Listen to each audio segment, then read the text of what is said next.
제주도를 강타한 태풍 콩레이가 조금 전 9시 50분쯤에 경남 통영에 상륙했습니다. 정오 무렵 부산과 울산을 지나서 오후에는 동해로 빠져나갈 전망인데요. 이번에는 K웨더 반기성 예보센터장 모시고 태풍 현황과 전망 자세히 알아보겠습니다. 안녕하십니까? 네, 안녕하세요.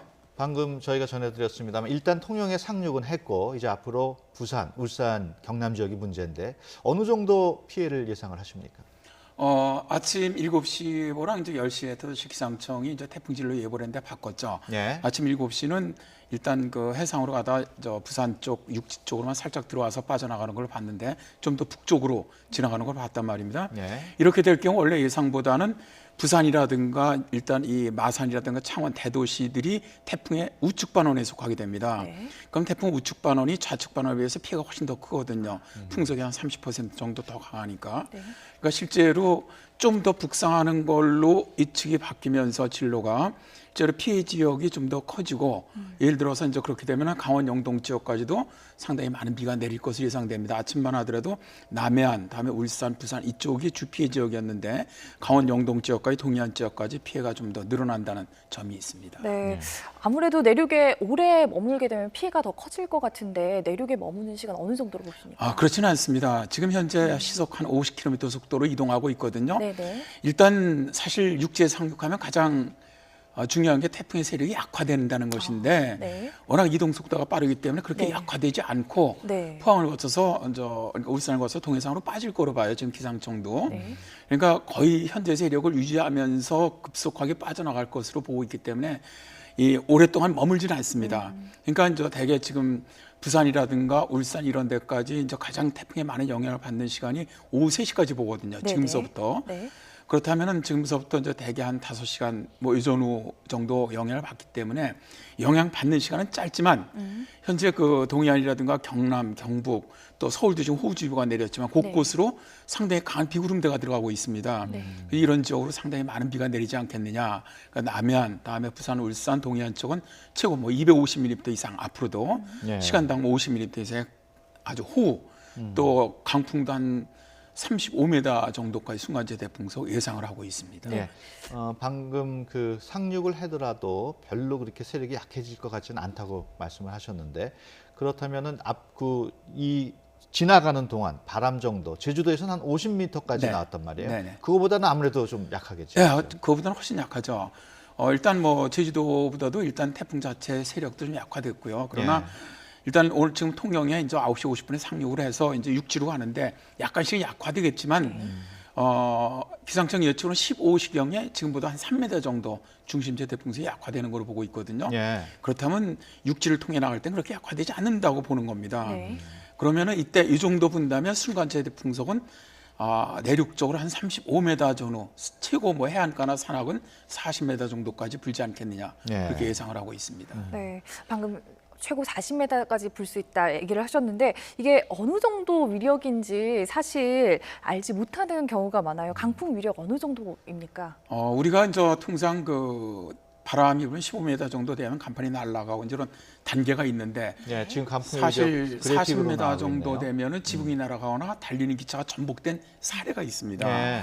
그래서 사실 지금 그 태풍이 지나가는 근접한 쪽은 네네. 이 교량이나 이런 데 자동차들도 가급적 통행을 안 하는 것이 좋습니다. 굉장히 위험하거든요. 굉장히 위험한 상황이군요. 예.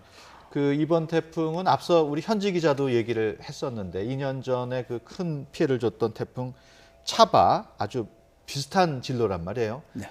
그랬기 때문에 남해안에서는 또 너울성 파도 예보돼 있고 어느 정도 피해가 우려가 될까요? 일단 그 2년 전이죠. 차바가 지금도 뭐 시기도 이때였고요. 예. 또 경로도 아주 비슷하게 빠져나갔습니다. 다만 이 차바보다 지금 콩레이 같은 건 약간 세력은 약합니다. 예. 중심 기압은 좀 높고 바람은 약간 약하긴 하지만 차바하고 좀 틀린 게 굉장히 비가 좀 많습니다. 이번 예. 태풍이. 이제 제주도를 지날 때도 차바 때는 56m까지 불었는데 오늘은 50m 정도. 네. 근데 비는 훨씬 더 많이 내렸죠. 차바 때보다. 차바 때 좀 피해가 컸던 이유가 밀물대하고 겹쳤습니다. 그때. 그래서 사실은 이 울산 태화강이 물이 빠지지 못하다 보니까 침수 피해가 굉장히 컸었는데 네네. 오늘은 다행히 저 밀물 시간하고는 겹치지는 않습니다. 않는데 네네. 문제는 지금 천문조로 인해서 바다 물길이 가장 높은 시기입니다. 그러다 보니까 이 파고도 높고 그래서 이 너울성 파도가 해안 저지대 그러니까 경남 남해안 쪽이죠. 네. 남동해안 쪽으로는 해일 피해 가능성이 상당히 높다는 것이죠. 네. 이 가을 태풍 무섭다 하는데 최근에 10월 태풍이 좀 잦아지고 있다. 네, 그렇습니다. 최근 100년 동안 통계를 보면 10월에 우리나라에 그 북상에서 영향을 준 태풍이 8개입니다. 네. 예. 그런데 대개 이제 저희들이 예전에 근무할 때 한 20년에 한 번 정도 올라왔는데 네. 최근에는 2013년 이후에는 지금 벌써 5년 동안에 4개가 올라오고 있거든요. 2013년, 14년, 16년, 18년. 네. 그러니까 이제는 일상화된다는 얘기죠. 이제는 10월 태풍이 이게 왜 그러냐면 지구 온난화로 인해서 일단 그 태풍이 발생하는 해역의 해수 온도가 굉장히 상승하고 있다는 얘기입니다. 네. 그러니까 올해 그 폭염 이게 이제 많은 영향을 준 거죠. 그래서 이제 이런 것들이 앞으로 이 지구 온난화는 기후 변화 때문에 점점 태풍이 발생하는 시기가 점점 더 늦어지면서 우리나라도 이제 10월에 상당히 점점 더 강해지겠죠 앞으로. 네. 지금까지는 이제 차바가 가장 강했고 이번에 이제 콩레이가 두 번째인데 네, 네. 이거보다 더 강한 태풍이 올라올 가능성도 있다고 봅니다. 그렇다면은 지금 태풍으로서 태풍이 완전히 끝난 건 아니다. 이렇게 봐야 되겠네요. 지금 일부 기후학자들은 앞으로도 뭐 지금 봐갖고는 태풍 발생하는 해역 예. 이런 쪽에 해수 온도가 높고 네. 아직 북태평양 고기압 세력이 약화되지 않고 있기 때문에 발생한다면 또 올라올 가능성도 있지 않느냐고 보시는 예. 분들도 있습니다. 예. 보통 저희가 이 태풍 얘기할 때 또는 이상기후 얘기할 때 뭐 엘니뇨 현상, 라니냐 현상 뭐 이런 얘기를 했었는데 올해는 그런 얘기는 별로 없는 것 같아요.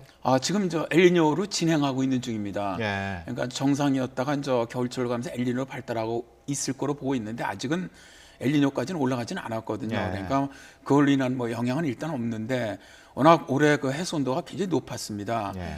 높다 보니까 그게 이제 식지 않고 있고 또 그로 인해서 발달하는 그 북태평양 고기압 세력이 아직까지도 버티고 있거든요. 네. 근데 다만 저 태풍이 당장 지나가고 내일 모레도 뭐 평년보다 약간 낮겠지만 다음 주에 중반 정도에 기압골이 하나 지나가면서 좀 한기가 좀 내려올 것 같아요. 기온이 네. 많이 떨어질 것 같습니다. 네. 그럼 태풍은 우리나라에서 한기가 내려오면 우리나라 쪽은 못 올라오거든요. 일본으로 가거든요. 네.